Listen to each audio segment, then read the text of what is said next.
vakomana opposition vaiva vakaramba vakati hakuna zvakadaro zvokuti the ruling party ZANU-PF inoinvolvwa mune zvinhu zvereligion, especially the issue yeZimbabwe Council of Churches. Vachiti aiwa ZANU-PF haifaniri kuinvolvwa mune zvinhu zvakadaro nokuda kuti inoita madeals ari shady.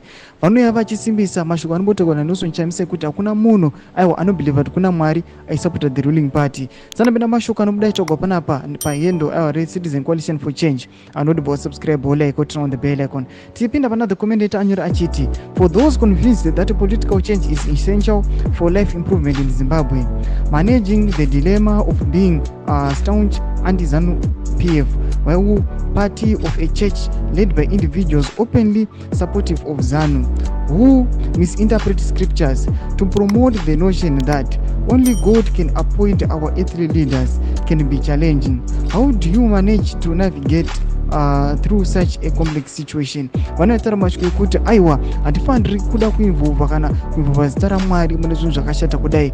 Panapa vachitaura mashoko ekuti musataura mashoko ekuti Mwari ndiye anoappointa maleaders. Noda kwokuti vanouya vachiona kuti aiwa the ruling party ZANU-PF inobva madeals akashata, iri kuuya ichitambudza vanhu, iri kuuya ichiona kuti nyika yeZimbabwe nekuda kwethis drought toona kuti aiwa vanhu vazhinji mumasocieties mumarural areas vanhu vari kutambura, havasi kukwanisa kuwana chekudya, zvimwe zvavo zvakaoma, but vanenge vachingoti aiwa isu takaiswa pachigaro pana Mwari, Mwari ndiwo vanenge vakatiisa, Mwari ndiwo vanoziva. Vachiti aiwa vanongotora mascriptures anongovasapota papower yavo, vachiti aiwa let us exclude the ruling party mune nhau dzereligion. Havafaniri kutora mafacts ari muthe Bible vachivasimbisa aiwa zvavari kuita kana corruption wavari kuita kana mismanagement yavari kuita. Kutidzai mafungiro enyu moti kudii pamusoro pamashoko abuda achitaurwa nhasi nevakomana opposition. Vataudza kuti aiwa vari kubatikana nethe situation inoitika munyika yeZimbabwe yatiri kuona kuti iri kungofavor maelites vari kumusoro. Pindai comment section medu mutidze mafungiro enyu, musanosubscribe or like and turn on the bell icon.